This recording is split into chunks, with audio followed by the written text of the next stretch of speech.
Welcome everyone to Politically High Tech with your host, Elias. I have a guest here. And I'm just gonna say this. Sometimes, just sometimes, we need to just go back. Go back, breathe. Instead of going with the trend, the clout, the clicks, just keep moving and moving and moving. Just find some time to be a bit silent. And if you don't, well, I got a solution for you here. A very good one that will help you reflect life, because a lot of us are just forgetting that. I'm first. I want to talk to the youngins. I feel like I'm your older brother, the Gen Zers. Y'all just move too fast to the point that you're just hitting a bunch of walls. And you're looking more foolish because y'all don't slow down. Look, I get it. You got internet and all that, but take time to step back. Take time to be alone a little bit. That's scary for some of you. That silence is just gonna hit you hard because you're just so used to going.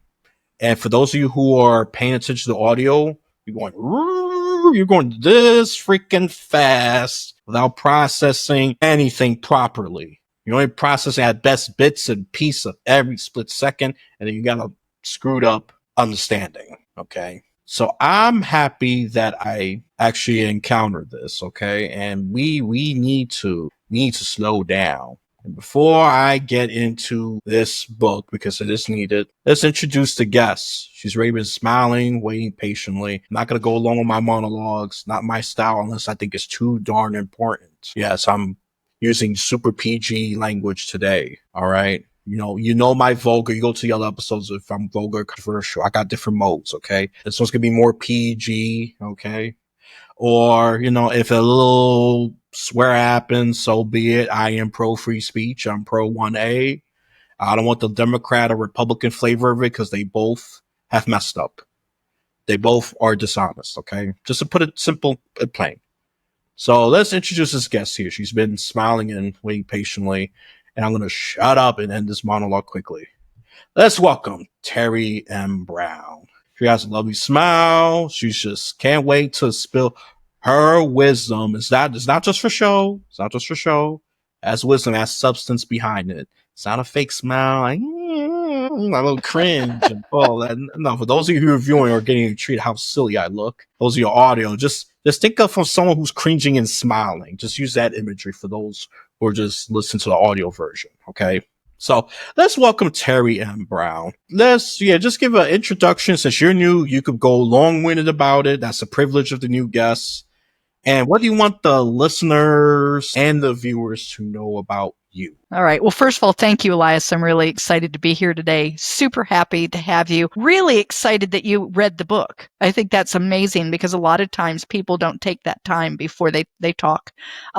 So about me, I'm an author. I've written a lot of different things. I started out maybe 12 years ago, 15 years ago. I wrote some nonfiction stuff in the real estate space under a different name. I was married to someone else at the time. And so I've got those books that were out. And then I started writing fiction, and I've got 3 historical fiction books out. This year, I also put out a children's picture book, and that's out because I'm a grandma. And my granddaughter said, Gigi, when are you going to write a book for me? And of course, I said, right now, sweetheart. And so I got that out. But the book that really has my heart and soul right now is my 10 Little Rules for a Double-Butted Adventure. And that's I call it kind of like an inspirational memoir with some guided journaling. And this book, it explains kind of a lot about who I am and how I got to be where I am now. But in addition to an author, I'm also a podcast host. So I have a podcast called Online for Authors where I talk with other authors about their books. I'm a cyclist. I play bridge. I love a good bargain. I'm a mom. I'm a grandma. I love life. I absolutely love life. And so that's kind of where I am. That's who I am. That's a nice introduction. You could extend that if you want. Look, everyone loves a good deal if you're a savvy shopper. I don't care if you live in a city or in a rural area. I don't care if you have a green skin color or a purple skin color. Everyone loves a good deal. You want to save the green, the money green I'm talking about. And look, I'm Absolutely. wearing a green shirt too. Interesting. The green theme is coming in. And she has some green in her lovely flowery shirt as well. Green. Maybe it's symbolism, or maybe I'm just making things up. We'll see how it goes. Because I don't orchestrate these conversations. I'm a natural free floor. I love natural conversations. I'm not telling my guests, oh no, you gotta talk about this. You got 5 seconds to answer a complicated, open-ended question. No, that's ridiculous. And watch the mainstream media and go berserk. Okay, no, podcast is for if you want to dig deep, get into the deeper Right. Absolutely. stuff with substance, not just just so stupid clicks, or you say something crazy, outrageous, and there you go. That's all your attention span focuses on. I mean, come on, this is just it's ridiculous. This is not the kind of forum for it. Don't get me wrong. I enjoy that stuff just like you, but this podcast this is development here. This is the most happy, most laid back, least confrontational, least controversial for the most part, except if you want to dive into the spirits and all that. I got some guests who will rock your mental world, but we're not going to get into that. Let's get into the simple lessons that are naturally, and I love it when it's naturally inclusive. Right. Naturally inclusive. You don't have to, go with God or Buddha, all these other deities you believe in. That's fine, you believe in those, or you don't even have one. These lessons are very practical and very inclusive. I think the only discrimination is the other people just rejecting it because you don't want to learn. Oh, you create that discrimination. Or you did. Yes, if you feel attacked, good. Because sometimes you are your own worst enemy. Now, it's not always the other. It is not always the other. So before we get into that, what inspired you to write this book? You could have just said, who cares about these people? I can just keep all this good wisdom to myself. Right. So my husband and I decided to ride across the United States on a tandem bicycle. We started in Astoria, Oregon, and we rode to Washington, D.C. That's 3,102 miles. And I am not an athlete. In fact, when I met my husband, we met in 2018. And when we met, I had not been on a bicycle in 40 years. So this was not something that was like, hey, Teri's just going to go out and do Teri. But I had been wanting to do something big and bold and adventurous. I had been in an abusive relationship for 14 years. I had gotten out of that relationship. But I tell people that just because you get out of something like that doesn't mean that you are instantaneously well. Okay. I had a lot of healing that had to be done. There was a lot of parts of me that were a real mess. And I had been thinking I had a friend that walked the Appalachian Trail right around the time I was getting out of that relationship. And I kept thinking, I want to do something like that. I want to do something big and bold. I wanted to prove to people that I still had value. Turns out I needed to prove that to me. Nobody else doubted it. I doubted it, but I just felt I wanted to do something big. Then I met Bruce and he said, hey, I've always wanted to ride across the United States on a bicycle. And I thought it would be an adventure. That would fill that thing. And so I said to him, is this something you're going to talk about until the day you die, or are you going to do it? He said, no, I really want to do it. And we were just dating and I had no intention of ever being married again. But I said, count me in. I want to do this. Let's do this. So we started practicing, doing little rides here, little rides there. And we ended up getting married, which is like a whole podcast all by itself. But anyway, he tells people that he chased me until I caught him. So if you can figure that out. And then we decided, okay, we're going to do this. And we're going to do it on a tandem bicycle because he's very athletic and I'm not. And being on a tandem equalizes us. He can't be faster than me and I can't be slower than him. It just makes it a really good fit. So I wanted to keep a blog the whole way coming across. And partially because while we were preparing for this trip, I read a lot of blogs and they all seemed to be lying. Like everybody talked about how easy and perfect and wonderful and all their days were beautiful. And I kept thinking, there's just no way. There's no way that you do this kind of hard thing. And you're not going to have some times where it doesn't feel good. So I wanted to be really honest. So I kept a blog the entire way across the United States. And as I'm coming across the United States, I start realizing I'm beginning to heal. Like a lot of the things that were bothering me that I believed about myself, that I didn't think I was good enough or that I wasn't capable or all of those things. Well, it's hard to say I'm not capable while riding across the United States on a tandem bicycle. And as we finished up the ride, we were within half a mile of the Marine Corps Memorial, which we stopped at because my husband is a 25-year Marine and we were raising money for Toys for Tots. And so it seemed like the perfect place to stop. And we're coming up. I can see this flag and he says, "Teri, that's it. That's where we're stopping." And I started to laugh and cry at the same time. I was just a mess. And I thought, my gosh, I can do anything. Like, it's not a matter of can I do something? It's a matter of what do I want to do? And I thought, I want to be an author. And 14 months later, my first novel came out and I was so excited about that. But when we finished up the ride, I'm now looking over that blog and I thought, look at all of these lessons about life that I learned. And these are the kinds of things that you don't have to ride on a bicycle to use this knowledge. You just have to be trying to do something a little outside of your normal box. And I thought, I don't want to keep all of this to myself. I learned some really valuable things and I want to write them down. And so that's why I decided to go ahead and put it out there. Was this is the kind of information that can help anybody who's looking to expand themselves, even just a little bit. And it could be something big like riding across the United States on a tandem, or it can be something small like I'd like to learn to play the piano. You know, it could be something like I'm ready to leave a really bad relationship, or it could be something like I think I'd like to move to a new city, or I have no idea what I'm going to do with my life when my kids move and go off to college. You know, all of those times where you kind of have to expand yourself. So yeah, I tell people that these are lessons. They're more lessons even than rules. They're things that I learned about life that I have found that I can apply in other situations, not just riding across the United States. Yeah, even though that's a epic situation, let's not discount that. Very epic. I mean, shoot me. I always call myself semi-athletic. I'm strong, but lazy as heck.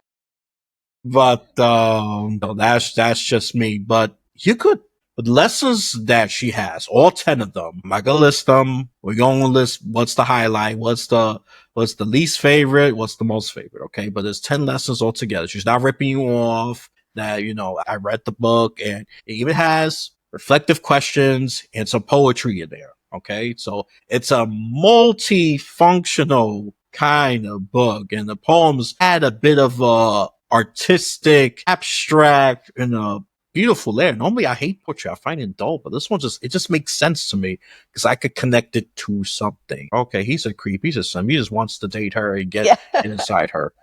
Okay, I could just, I just come with the most. If you leave my mind to be free, it will jump to sometimes the worst situation, and it's all reflective of mood. If I'm in a good mood, I'm gonna think the better. So, oh, he wants to have a family. He's a great guy. He got some style. He's like, oh, he just wants to date her, so get inside her, and that's it. Okay, he's the cool kids call that a simp.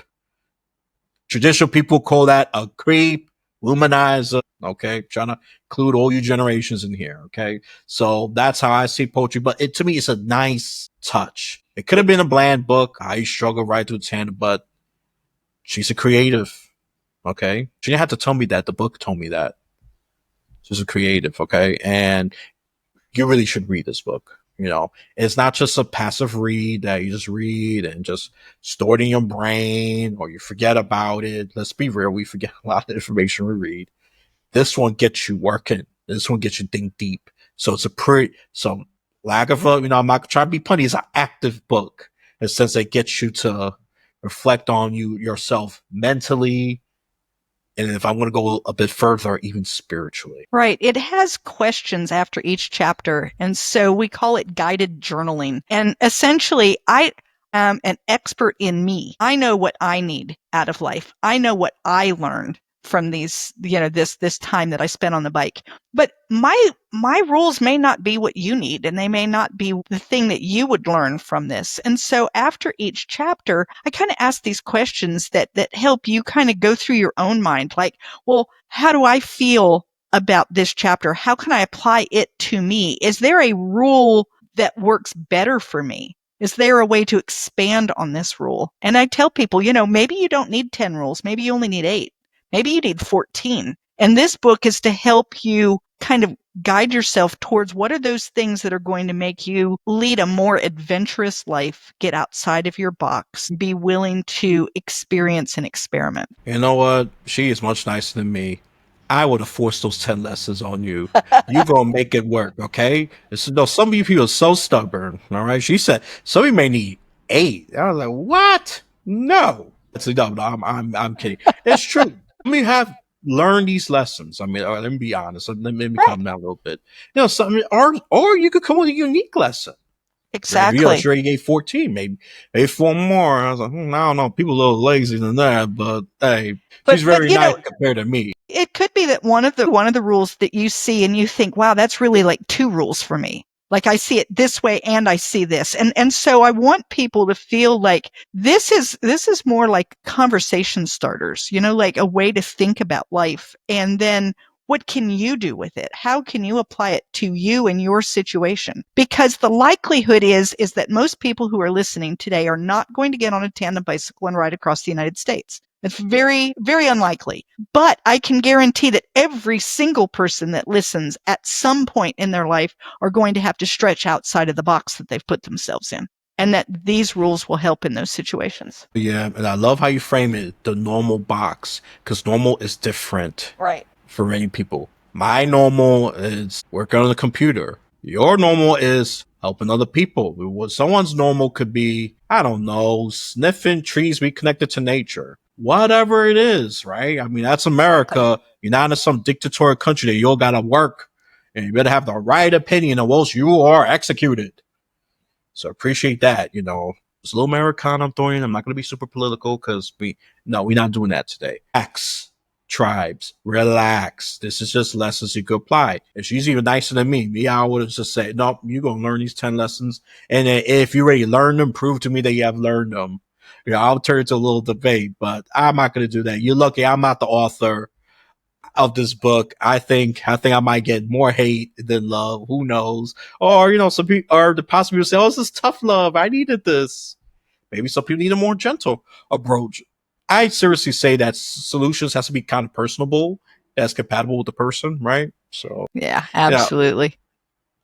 Yeah. Yep. So look, and you know what? Yeah, she's so nice and gracious, and you know me, I'm not as nice. I said, if you need to learn, I would say it bluntly. I said, you need to learn this. Your life is not going to be so nice, and I've learned how to be a little calmer. Talk to me if I was a teenager, young adult, I would have been more vulgar about it. I said, you are stupid, still so stupid. And sometimes I don't even laugh at you, just make it worse, insult to injury. Some people just want to just either curse me out. I don't blame them personally. I was in that situation too. I was at the receiving end of that, so I get it. You just want to lunge and attack me, but I just learned that, you know what? Tough love is not always the best solution. See, that's something I had to learn. You gotta be adaptable for different people. Some people want the more gentle approach. Some people just want facts. A, B, and C. They want a fact, and I could structure like that. So this is not working. You did A, B happened equals C. Okay. This is why it did not work out. Because your anger causes person B to be bad. And now you got C for what? Crap. You got a crap outcome. Okay. I blame her down being creative. Blame Teri down being extra creative. Okay. That you could blame her. The A, B, C thing. I just kind of came up with that. But seriously, you know, and the other thing I don't like about this book is that each could be like this own separate little chapter. I mean, you know, don't get me wrong. It also has a whole cohesive story about the tandem journey as well. So it's very interesting. It could be decompartmentalized and compartmentalized at the same time. It's very interesting. It's very interesting. Most books are not like that. You got to read number 1, number 2, number 3.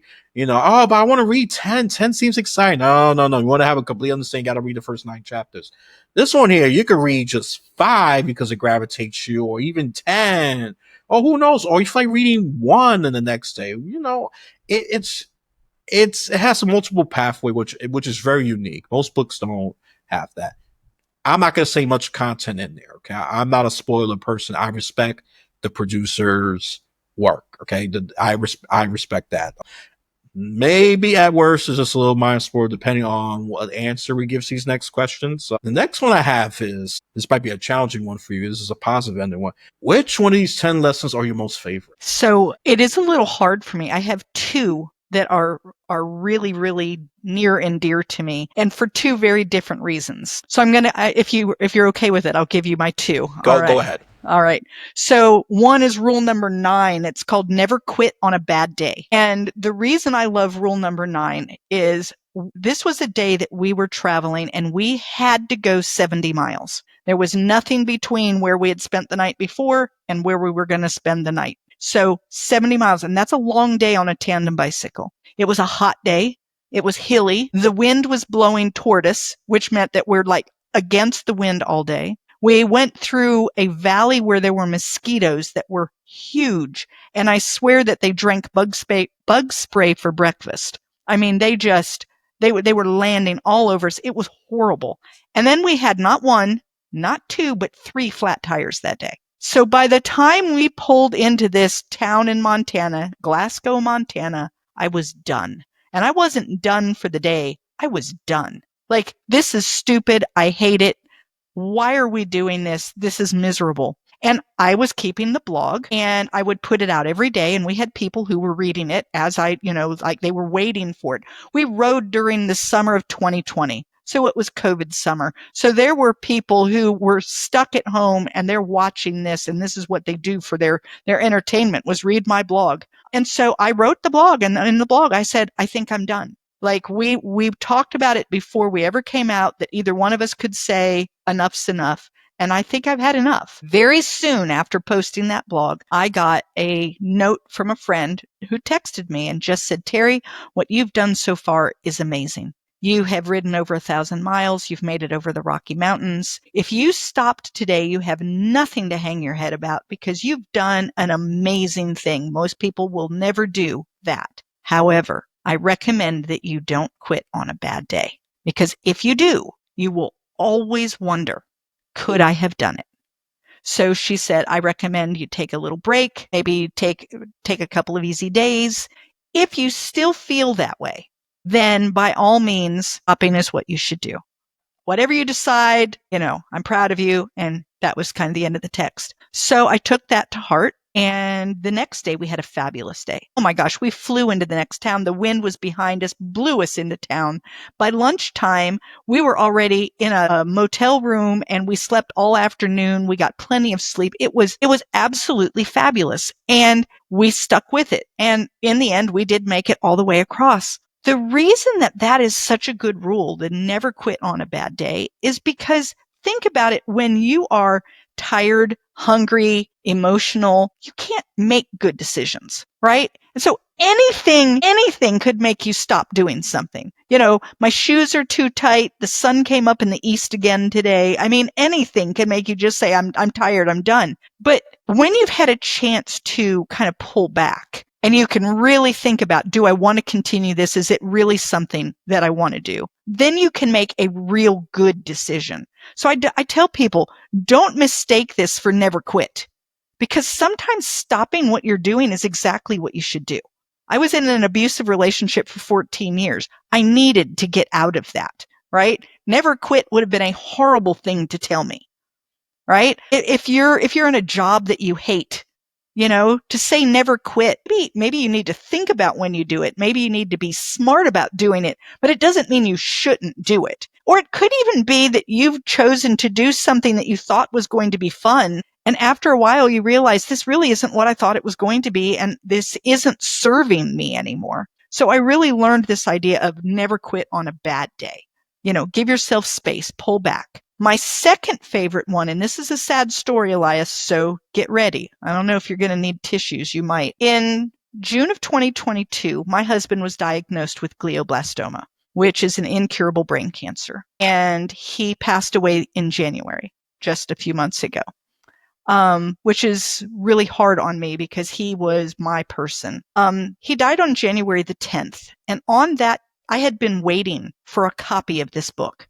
I was waiting for my author copy, and the author copy comes in and it has, not for resale stamped across the front. You get a chance to look through it. I had been waiting. I wanted him to see it. I wanted him to see it. And that morning, it was obvious that we were at the end. And he passed away at 3:30, and at 2:00, the mail came, and my book was in the mail. And I started to shake. I was shaking. I could hardly get the box open. His eyes were closed. I don't think he ever actually saw the cover, but I talked with him about the book, and then I crawled into bed with him, and I put my head on his shoulder, and I started reading the book to him. And I read through the introduction, and I read through rule number 1, and I read through rule number 2, and then I said, rule number 3, do hard things. And he died right then. And for me, I feel like it was me giving him permission to do something that was very difficult. As a 25-year Marine, he didn't give up. He wanted to fight this cancer, and he did. He fought it until there was no way to win. I also realized that due to the cancer and where it was located, in the last 2 months of his life, he didn't have a voice. He could say yes and no on occasion. He was able to say, I love you, about a week and a half before he passed away. But generally, he had no words. And I feel like for me, those were also his last words to me. Do hard things. And so on those mornings between then and now, when I get up and I think, I can't do today. I can't do today. I want to crawl under my bed. I just want to hide from the world. I hear those words, do hard things. And I take a deep breath and I throw my legs over the side of the bed and I do hard things. I get up and I do hard things. And so those are my 2 favorite rules. Wow. One was, they both were challenging for very different reasons. Right. One was more the external factors of weather, terrain, and probably wasn't even the best mood already. The filthy mosquitoes that probably sucked thousands of blood. They must got the best blood in the world if they were that huge. All right, blood with protein and steroids. And I'm sure they came in the army. It's, fresh blood. Sucking, these fresh blood. Come. Me, I don't know. I think I would have just caught a mental breakdown. I hope I don't have a firearm. I probably would have just shot everything and just freaking lose it. It was a hard day. It was definitely a day where it would have been easy to say, forget it, I'm done. I'm just done. Yeah. I said, my goodness, I'm the stupidest person. What was I smoking for doing this? What was I thinking? Right? Right. I love that. Don't quit on the bad day, because I think a lot of people tend to do that, which builds that regret. But Absolutely. you prevent it. Could be that what if. What if we had just given it another day or 2 or 3? What if, right? And instead, I didn't have to worry about that. My husband got to do this trip that he wanted to do. I got to do something that I wanted to do. We did it together, and we don't have any regrets, because we did take kind of a step back and think about, what do we really want? What are we trying to achieve here? And what we were trying to achieve mattered more than the fact that my fanny hurt from being on the seat for so long, and that I was sick and tired of changing flat tires. Yeah, that'll be the emotional. I'll be just focused on the emotional aspect. Right. They feel bad. Okay, forget it. I quit. But how are you going to build? That was like an ultimate character trial for you. Absolutely. Physically, mentally, spiritually, all the above right there. And that's amazing. That was like real intense character building. That's for sure. Because I'm sure I won't be surprised you don't want to ever do that again. No, and people have asked me, would you do it again? And the answer is no. I don't need to do it twice. Right? Like, I am so glad I went. Don't get me wrong. I wouldn't trade this experience for the world. I am so glad I went. And I do not need to do it twice. Yeah. No, I agree. And that's the impression I got. So I personally don't blame her. That's what I was saying when I was reading this book. I don't blame you. If you do a different journey, I understand, but it's not going to be that tandem. Nope, there's no need. Bike rides and ride across America. Who knows? It could probably be more, I don't know, touristy, probably something more fancier. Less demanding, maybe that, but no, but that's great that you did it, and sometimes one time it's just, it has a charm and all that. You do the second time, I'm pretty sure it's not going to be as great. No, that's why I say, unless you got a new grand idea just to innovate or whatever. But I think one time for most people, if I ever do it, I'm pretty sure it's going to be one and the only time. And yeah, it has a certain, to me, it has like the most authentic charm to it. See, that's another thing I wanted to throw in. There's authenticity to this author. She's happy and all that, but she went through hell. Okay, hell. She wasn't always happy. I'm sure she wanted to probably even, I don't know, I'm going to sound crazy for saying this, even just attack the husband because why you made me do this, emotions make you crazy. Okay. They do. And I'm a very emotional person. So, if you read the blog or even the book, you find out I cried a lot. We'd be standing on the side of the road and I would be crying and until I got myself together, and then it'd be like, okay, let's get back on the bike. That's what we have to do. And, I am an emotional person. And so, I experience a wide range of emotions while on that trip. I think I had to give him credit that he allowed you to process those emotions. He gave you the green light. Just saying, go by the bootstraps and carry your own weight and all of that. So, I'm sure that's going to end up very well. No, maybe a divorce in the middle of the whole ride and all right. that. Look, that it would have been a completely different story, but he gave you permission. He did. He knew that for me to make good decisions, I needed to get the emotion out. And so he would kind of stand back. Now, the first time I cried, he did look a little nervous, like he wasn't sure what he was supposed to do with it. And I'm sure he thought, great, this trip's already over and we've only been out here 2 days. But he soon recognized that's just the way I process. I have to do the emotion of it. And then once I get that, the world is over and wailing and gnashing of teeth, right? Once that's over, then I can kind of say, okay, let's be logical. What do we need to do next? And usually it's get back on the bicycle because the next place to stop is 12 miles from here. And who wants to stop here on the side of the road? We need to keep moving. And so that's kind of what I learned. That's actually a lesson that's not in the book that I learned. And that was solely about me, which was it's okay for me to be as emotional as I am. It's just the way I am, and it's how I process. No, yeah, that, I think I speak for, I will say, some men. We like to solve problems. So I'm sure he saw that as a problem. Right. And then he reframed and said, okay, let it go. Let the emotions go through. The problem will self-correct, if, for lack of a better word. It will self-correct. And, I'm happy they caught on to that because I think that's what's the problem. Some guys, we like to just solve problems. You just see it as a problem. How do I fix it? How do I get actively involved? Right. And all that. So it's a good thing that he got adept and just say, okay, there was just let her a little moment. Yeah, give her a little moment and she'll get it figured out. Yeah. Yeah. And that means he trusts you too. That's, you throw faith in there, and that's also a very important thing that I noticed. For me, I will normally not add, but what's my most favorite lesson? The one that hits me really, really well because it's something that I really needed to, rule number 2. This one changed the way. Yeah. Yep. Yeah. That's the one that it changed the way how I do work, how I approach life. That's something that I needed because I used to expect everything to go right the first time. Well, yeah. So, and I'm that person as well. It's not if chaos comes. Right. I change it when chaos comes. Right. What can I do about it? Right. I'm sorry, go ahead. Well, I was going to say, I'm the person, I like a list. I like to follow step 1, step 2, step 3, step 4, step 5. And when you do that, you get an outcome every time. And that's the way it should be. And that's just not the way it is. First of all, it's not the way life is. And it certainly was not the way this road trip went. And it was a hard lesson for me to learn. It was a really difficult lesson for me to learn. And over and over and over, I kept expecting the perfect outcome. And when I didn't get it, I would be so disappointed and angry and, and then I think I finally figured it out. It isn't really about a straight line. Our life is never a straight line. It's not from point A to point B. I mean, it is, but then there's this huge knot in the middle where we've gone to the right and the left and over and under and, through the tree and over the woods. And I mean, we're just all of the crazy stuff. And then finally you do come out the other side and you get to point B, but it's not a nice little pretty line. It just isn't. And life isn't that way.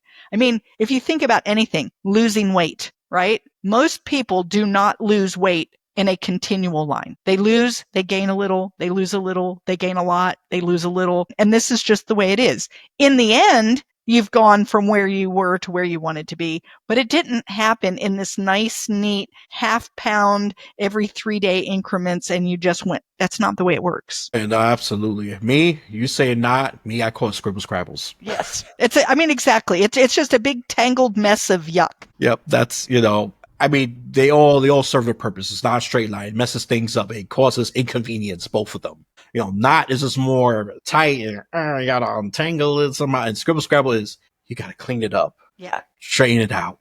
and then we see what's what. They both cause great inconvenience. So those are two very viable descriptions. Don't say another straight line. I will like to ban you. You're not paying attention, or you're just messing with me. Or it could be a fake straight line, whatever. Just use something that's viable, listeners. So this will make it a little more interesting for you listeners and viewers. What was your most favorite lesson?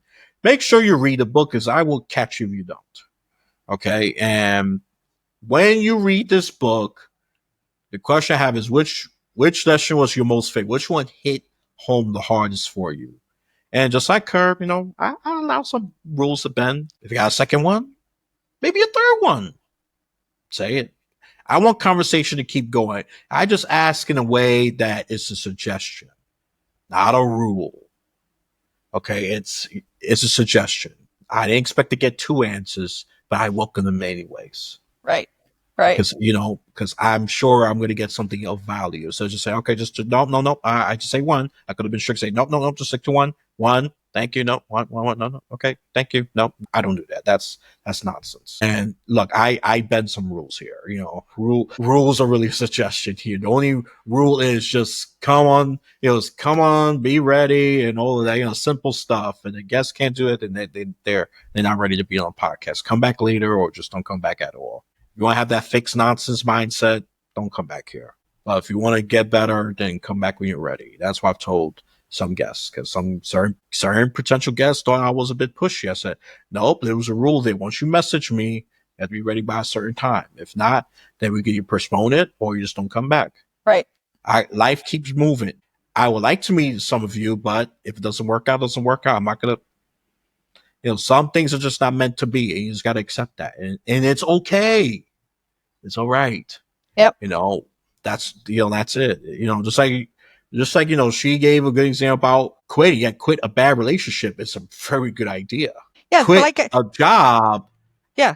You gotta be strategic about that. We can't be you have to be emotional. strategic, but sometimes it's okay just to say, this is no longer serving me. And to be able to say that, I think that that's something that a lot of times we're told, don't quit. Don't quit. Don't be a quitter. And it's like, I don't know. Sometimes quitting is exactly what you should be doing, which is why I added on the don't quit on a bad day. Don't quit when you're emotional. Essentially, that's what it's about. It's don't quit when you're in the middle of falling apart. Because when you're falling, it's a good idea. Yeah. Like that. I'm sorry. Go right ahead. Yeah. So you just kind of have to think about, like how can you make sure that what you're doing makes sense for you? And you usually can't do that if you're in the middle of an emotional crisis. You need to step back. Even things like, my husband passed away 4 months ago. People have been asking me, are you going to continue staying in the home that you're in?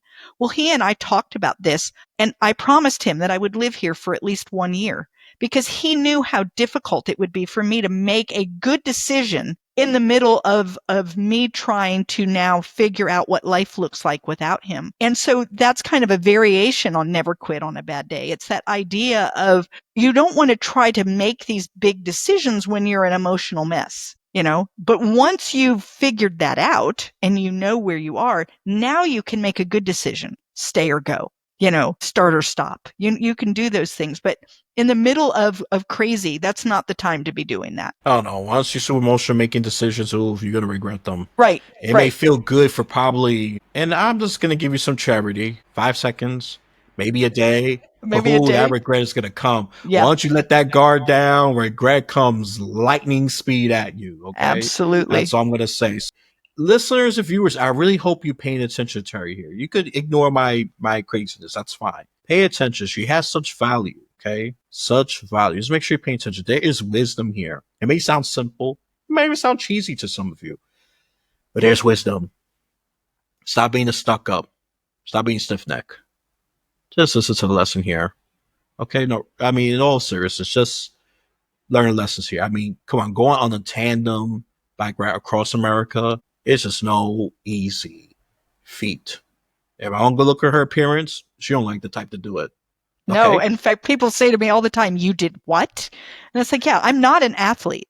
I tell people I'm a desk jockey. I sit in front of my computer and I write. This is what I do. And, and I love being outdoors, but I like being outdoors like walking along the beach and picking up shells. I mean, I'm not talking hardcore athlete. So this was a huge endeavor for me. It was a big, big deal, but it sure taught me a lot about the world and myself. No, absolutely. That was an epic journey that molded you forever. No one could take that away from you. Absolutely. Even the greatest haters, even your most nasty comments can't do that. Trust, she is ready for you. She took on millions and billions of mosquitoes and hills and hot weather. Your mean comment got nothing on her, okay? Nothing. Look at that. The light is shining stronger in the room. Symbolism of, oh, I there think is hope. the sun's starting to go down. And it's like, oh my goodness, they're getting...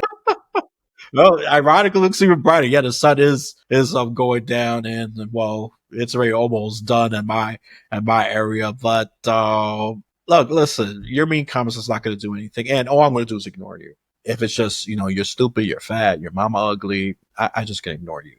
But if you got something constructive to say, something valued, then you got my attention. You got my attention.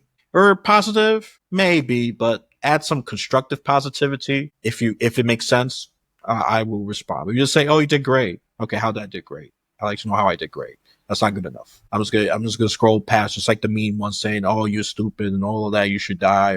Okay, that's nice. That's how you feel. That's a you problem, not my problem, and definitely not the guest's problem. But all right, let's get to the more difficult question. Which one of these 10 lessons is your least favorite? I'm sure all of them are your favorite. Yeah, that is a hard question, and so I was looking over that because you said that you were going to ask that question. And I think that maybe the one that I like the least is the one that I find the most difficult to do, which is focus on now. So that's rule number 5. That's focus on now. I am really big into worrying about something I did yesterday and worrying about something that's going to happen tomorrow.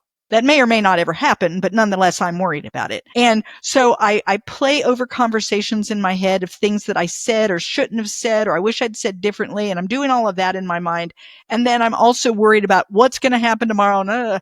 When really we need to be living more in the moment, in the now. So I would say that it's my least favorite because it is the hardest one for me to remember. Like, I probably need to post this on the mirror in my bathroom that says, focus on now. And it needs to be everywhere. I need to have it in my, up on my computer monitor, and I need to have it in my bathroom, and I need to have it on the toaster, and I need to have it absolutely everywhere, because I would say I get stuck at this point of these 10 rules. I've got it. I learned it, and yet I can forget this rule faster. And I find myself right back in that same spot over and over. And I have to constantly remind myself, Teri, today is the day that we're on. You can't do a thing about what you said yesterday, and you have no idea what tomorrow's going to bring. So, you know what's funny? That's the same. That's my.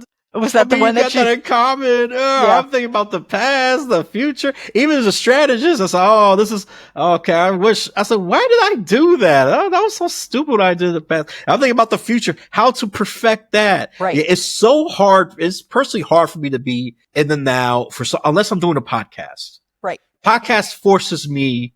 Right. And it does, though. It forces you in the moment because you're speaking one-on-one with someone, and you don't have anything to do but to continue that conversation. But most of the time, my mind is in the past and the future, and instead of being here in the now. Yeah, exactly. My mind's always ping ponging past, future, past, future, past, future. No, not present. No, it never stops. It's very rare for it to stop unless I have to use so much strength and effort to make it there, and even then, if I slip for 1 second, it's back to ping pong. Past, future, past, future, past, future, past, future. Yeah, I mean, we both are a mental mess, and that's part of being human. Okay, so that make fun of us all we want, but some people are very good at being the present. I can't stand these people. I have legitimate jealousy. That's why I have a very good friend that I say, no what's great about you. You're very present. I need that. I mean, I'm a strategist. I'm thinking about improving the past and perfecting the future, which is all very abstract. And it gets us distracted and worried and stressed. I mean, we know it. I'm not going to lecture you all this.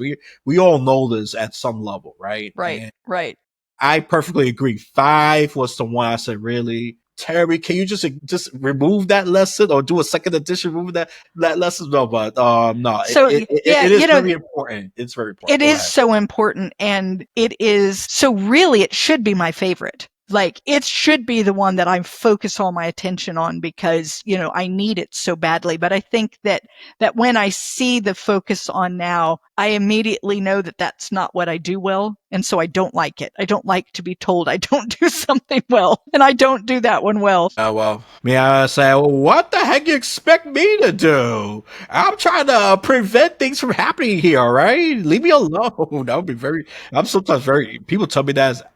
I know it's true. It's factually true. It's hard for me to deny, but I'm going to try to deny it anyways. I'm going to try to be comeback and witty about it. I said, "What? You just go by life blindly?" Yeah. Yeah. And it's like, But no, but yeah. it's so true. Even when you meditate, you have to be present, and that's why meditation really does help me. See, and I have a hard time meditating. I have a hard time with the whole idea of like mindfulness. I am so bad at those things, which is really funny then that I would even put this rule in here. Like, I could have just left it out so I didn't have to remind myself how bad I am at something. But it's definitely something I think all people should learn and can get a lot of value from if they will do that. Right. I mean, look, we gave like probably light spoilers, maybe in quotes, if you will. Yeah, very light. But yeah, just very light. But I'm not listening to 10. You read a book for that one. I'm not doing that part now. I'm not that generous. You get that book, okay? It's a great book. It's not just a passive read. It's very short too. It's not something that one chapter is 100 pages long.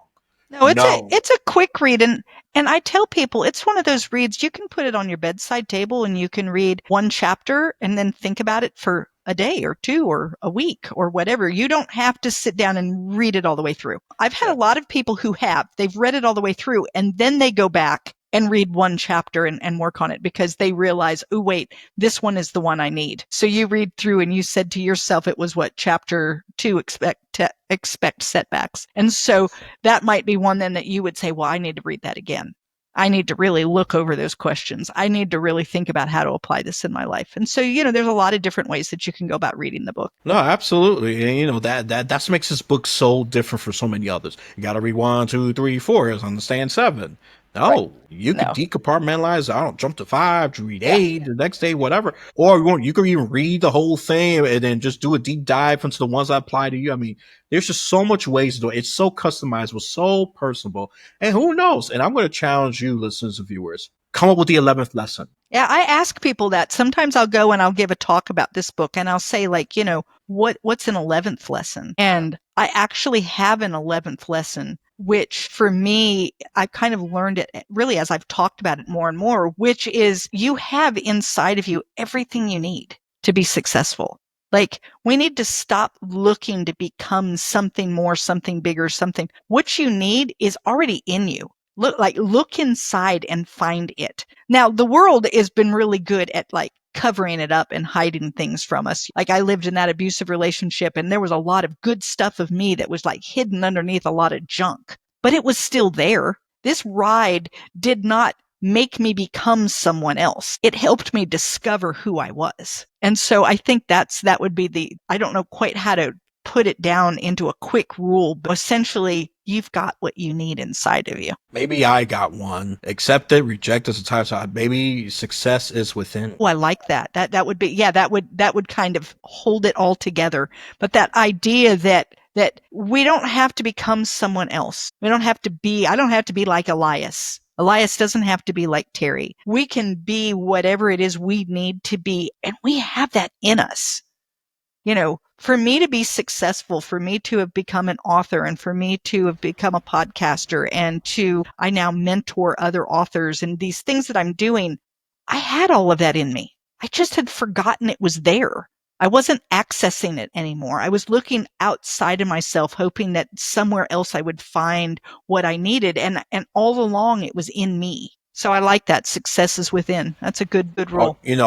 I mean, you could even wordsmith it, whatever. Right. But Yeah, I or like the way that kind of flows, and it's simple and it's succinct. And I like that. Thank you, Elias. That's good. hey, no, I'm here to help. I've given some decent ideas to people, especially if it comes naturally. If I don't have it, I really don't have it. I'm gonna just force you to say, or maybe or I think or success is unique. Or something like that, because you're already just saying that. You don't have to be like me. I don't have to be No. like you. And listeners and viewers, you just be yourself. Dig through your own internal rubble that the world has, let's be honest, dumped a lot of that in you. Yeah. And, you love these people. They're great people, but they have unintentionally put some of your dump on you. Be your family, your friends, your teachers. Yeah. And I coworkers. tell people when you're, if you can't access that within you, then you need help finding it again. And so maybe that help comes from a spouse or a friend or a coworker. Maybe it comes from a therapist. Maybe it comes from a pastor or a preacher or some other religious leader. Maybe it comes from reading a book. Maybe it comes from taking a giant adventure and going across the United States. But whatever it is, start searching for it because you have it in you already. Oh, I don't know, paint or something like that, or jog. Whatever it is, right? Whatever it is within. And I love that. I mean, look, if you could find a 12, sure, you said 14, 12th lesson, 13th lesson, 14th lesson, go. The bonus is if you could somehow mesh it into the book. That'll be the bonus. Not mandatory. If you can somehow do that, you get even more kudos. I'm not sure I'm going to come up with a prize for that, but I will have to have her be here because it's her book. She's the boss of it. She's going to be the judge, jury, and executioner. Me, I'm just merely a presenter. I'm a Teri MC, maybe that role at that capacity. But I am not going to decide the winner because if it was my own book, I'll probably give you like tough requirements. I want the best of the best. Or you could be gone like the rest. There you go, a little rhyme right there. But I'm not a rapper. Don't say that. I'm not a rapper. All right. But yeah, this is a great conversation. I was initially rating this like an 8. I think it really hit like a 9.5 or 10 for me already. Fantastic. I mean, this has been great. So let's do that. Actually, before I even do that, because I always have to get it.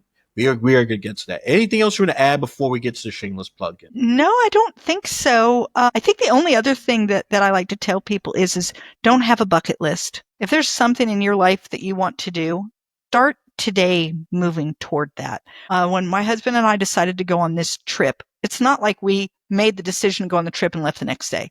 There was a lot of work that had to go into going. But as soon as we made the decision we wanted to do it, we started working toward it. And I really think that that's where you want to be in life. You always want to be working toward that goal. So, look at that bucket list and say, what on here do I really, really, really want? And then start working toward it. Whatever that is, take that first step. And that should be something that you could do today. Like, do it now. Don't wait, because honestly, you don't know what tomorrow's going to bring. And you would rather leave this world having been moving toward a goal than just having a goal sitting on some list. Oh, that's probably the most controversial thing for so many people, especially those who love the bucket list, pro bucket list people. No, Why you me? You want me to just kick the bucket list? Well, I think it's okay to have a list of things that maybe someday would be cool, but don't make it the end all list. I would much rather you say, this is the thing that I'm working on.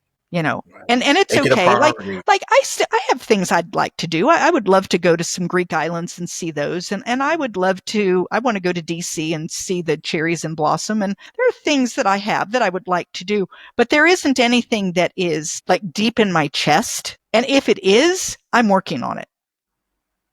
And that's, I think, where we want to be in the world. We want to be always working towards those things that make us feel alive. And if there's just sitting on a list somewhere and you're not working toward it, you need to figure out why you're not working toward it. You're either afraid and you need to work on that, or it's really not that important to you and you need to go ahead and take it off your list.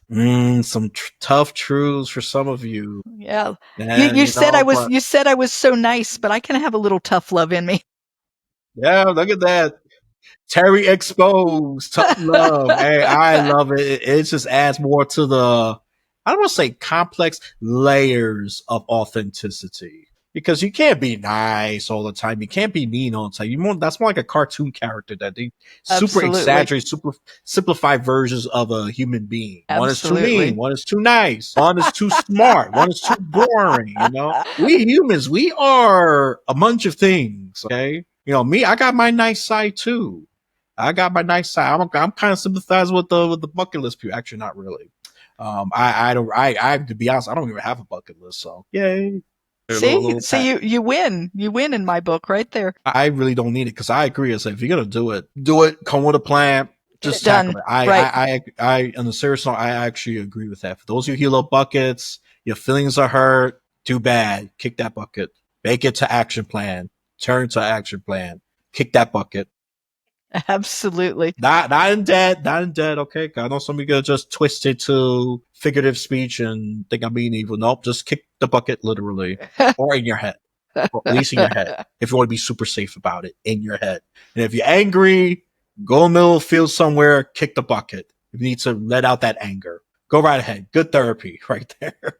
Absolutely. You know what? All right. This has been great. I know the bucket list people are agitated. That's okay. You'll live. Process those emotions. She's probably telling the truth somewhere.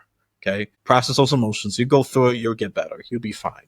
You know, we all got to process emotions. And I will add, especially for men. This is why some of us turn to psychopaths. Process those emotions, even privately if you have to. Just have a time, just leave room to process emotions. Men are not robots. I would say women are more likely to do that.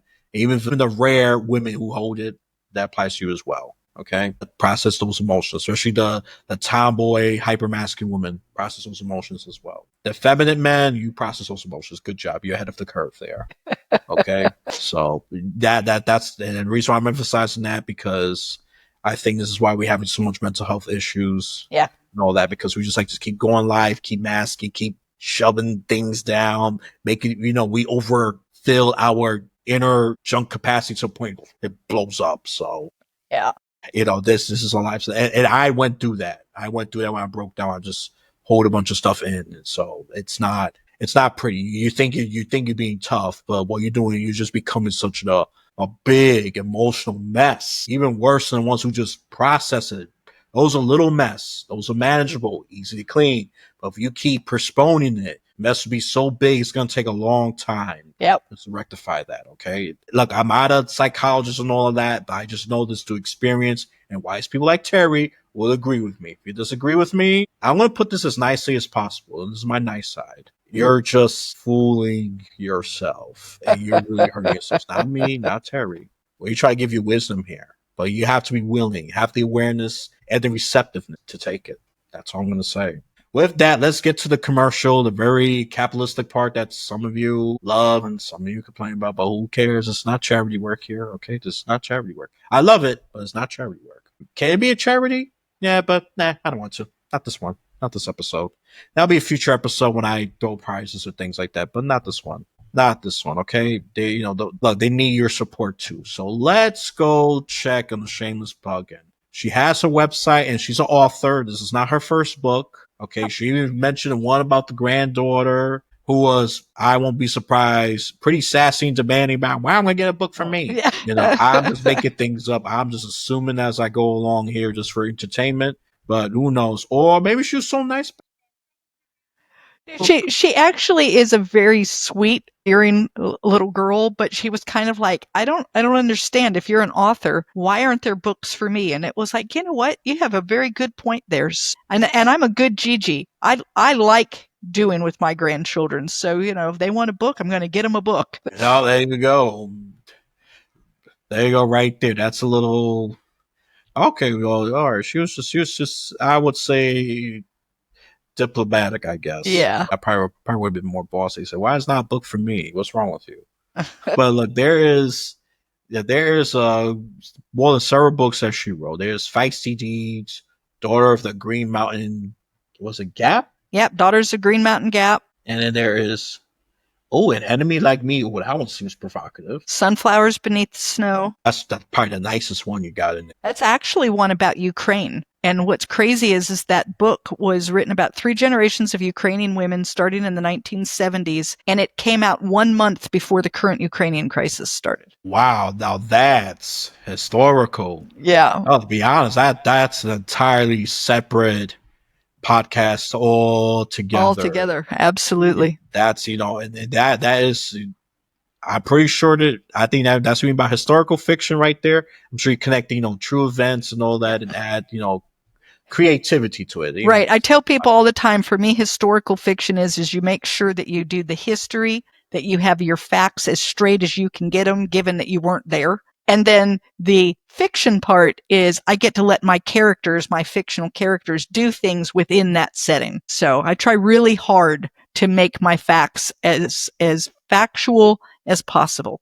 I'm not saying I've never made a mistake, but I do a lot of research and I try really hard to be as factual as possible. Yeah, that's a challenge, right? Balancing reality and fiction is like a great cohesive story. And that is a challenge. I'm not sure I'm going to be able to do that. I'm probably too much of a realist. I want something to make sense. But I like fantasy too, because it's nice just to escape, Yeah. What if it was things done right? This is a more like I'll probably say like a healthy kind of what if. What if things were done right as opposed to this messy? Right.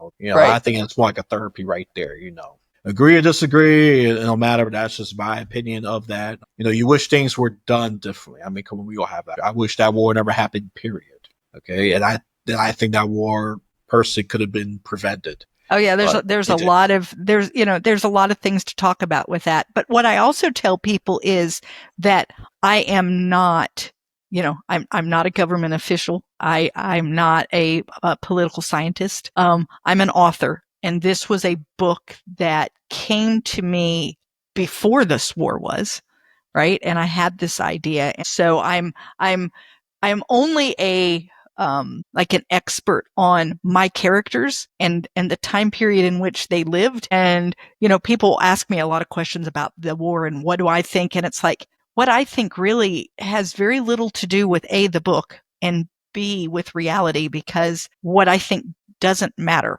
I mean, it really doesn't. I have zero control over any of it. Right. So, and I have another book. So my Daughter's a Green Mountain Gap. It's about healers in the mountains of North Carolina in the 80s. And I've had people say to me things like, ooh, I should try some of those remedies. And it's like, oh no, you should not.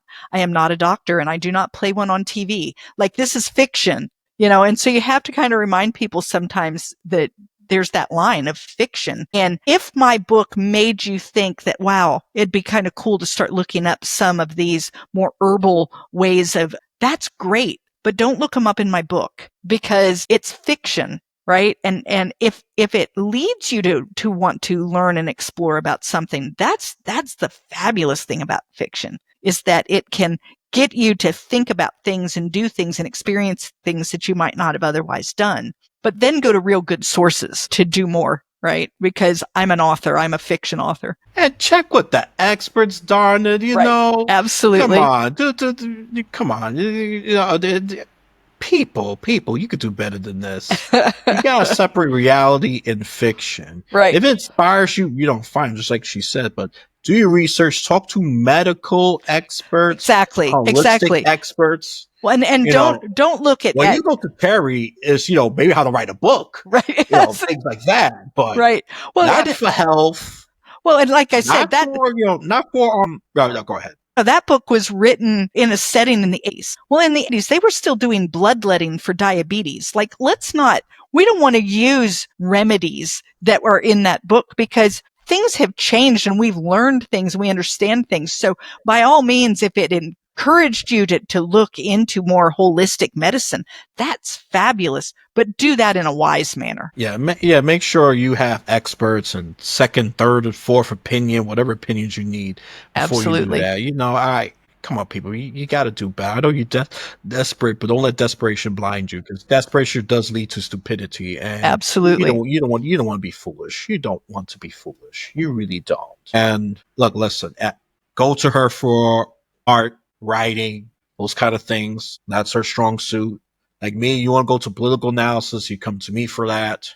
You don't come, and even some AI, I would say I'm a semi-expert, if that makes sense, but I'm not the super credible expert. I can give like stuff like what happens because I did a lot of research on AI, so I could confidently talk about what's the good, the bad, the ugly of AI, and even spirituality. I could talk to you about that. You know, I'm not a spiritual guru, but I'm comfortable about that. But I always say a disclaimer: I'm an expert. And she's doing that right now, which is very responsible, very ethical. Okay, go to her for writing and art and things like that. Not for Absolutely. health, not for not for history, not for historical analysis or political debate. I'm pretty sure she don't have time for that. Okay, I do, sadly, which I So should. yeah, so if you want to debate that, talk to Elias. If you want to read about it, then buy my book. Right? That's clear defined. That's the rules right there. If you do outside of that, don't be surprised you get shut down. I know nasty ways. So, oh, no, we just get to defer you. So again, it comes to the reading in the book, just stories so that you go to her debate Ukraine. You could debate with me about that, okay? Absolutely. So I've studied that and I got my opinions. That's gonna, some will love and some will hate because I'm really criticizing both of the major players. What I mean by major players is really US and Russia. I said this is where Russia went wrong, this is where US went wrong. And look, you're not gonna be liked, and that's okay. I don't expect that. All right, we went a little slightly off the tangent, but it's okay. That's okay. Because That's look, these are the products that are here, and they all relate. That's relevance to it. right. And check her out. She's a nice lady. Don't be shy. No, She's seriously, very, head very over to my nice. website. It's my name, Teri M. Brown, Teri with one R. And you can sign up for my newsletter, you can buy books, you can see my podcast. I even just have a contact page where if you want to reach out and say, hey, I read something, what do you think? I love to talk to people. So feel free to reach out to me. I'd love to chat. Yep. And she got her podcast as well. Bookworms. Check Absolutely. it out. Absolutely. Wannabe writers. Check it out. Yeah. Teri fans. Check it out. Check it out. Yeah. You know, she got plenty of social media. You know, look, not all boomers are anti-internet, and she has a lot of social media pages. I do. I tried TikTok. It is not my thing. So if anyone out there is like really good at it and they think they can teach me something that I would be willing to do with it, definitely reach out to me. I am definitely all about continuing to learn. Look at that. If you're a TikTok social media specialist, reach out. Contact Teri. Right. All that is going to be in the description of the episodes. More than one way to contact her. You're going to be overwhelmed how to contact her, not the what. There's a lot of what. What's your preference? Okay. That's a problem I want to hear. Not, not how she contact you, just with social medias. And seriously, if you reach out to me, I will respond. I do my very best to respond to everyone that reaches out. Yeah. So check her out. All right. She debunked whatever doubts you have. Okay. She's a wonderful person. She's, she's right. She's actually I think she's personified sun. I mean, there was even a moment where it was the sun was shining in her room right now. So symbolism right there, people. That's a literary term. Okay. I was not the best literature student, but I know what I'm talking about here. It's not irony. Irony would be like a dark cloud over her head. That's it. Right. Okay. But no, it was, I would say coherent symbolism. I mean, that symbolism, they connect. You connect art to whatever is relevant to it. You don't think of sun as evil unless you go close to it and get burned. Well, that's you. You're silly and stupid, to be honest. I'm not going to do that. I don't recommend you do that either. I don't care if you're NASA certified or a super expert. Don't do that. Okay. All right. Yeah. So just check her stuff out, and she has a podcast as well. I'll probably qualify once I'll start writing something. I don't know what I'm going to write about. I just got to find something I think that holds dear to me. I was going to write a political book, but the very first guest debunked that. I think he has a very good political book for strategies, what you should do, what you should not do, and what's going to happen if you're a squeaky clean person. I mean, it had so much good stuff. And I'm just giving a shout out to Jeff Ward. Very smart political mind. And sadly, I'm surprised he's not even nationally known. He should be, because it's brilliant stuff. But he's proud of his local roots. Maybe that's what held him back. Who knows? Attack me, Jeff Ward fans. I don't care. I think it's just his local roots hold him back. But very brilliant political mind. Very brilliant. All right, enough getting a random shout out to a guest. Now let's do my little shameless plugging. Give a like, share, subscribe, share this with family and friends, or some random bookworm you can't stand. I don't care. Just share it, okay? Just share it. Just share it. Just a click away. Or have your friend share it that likes that person. Spread the word. Just really spread the word, and follow her as well. Give her some support, give this podcast support if you want. Just like and share is what I like in a review more than a donation. You can subscribe for $3 a month or more. I also come up with exclusive content with probably revealing juicy stuff, and it will be definitely in depth with certain guests. I mean, top tier guests. Not everyone's going to be there, especially the early days. A lot of those not coming back. Okay. Sometimes you could be a wonderful person, but it's not what I'm looking for. You could be great for another podcast. So my rejection is not the be all end all. It's just, no, this door is closed, but the other one opens. Give a review. I only pay attention to Apple Podcasts. Give a star review. I want an honest review. I don't want a bunch of 5 stars with no comment. If you think I need to improve on something, tell me. I will pay attention to those. I'll pay attention to a 4-star that tells me how to improve rather than a 5-star say you're great. All right, that's nice.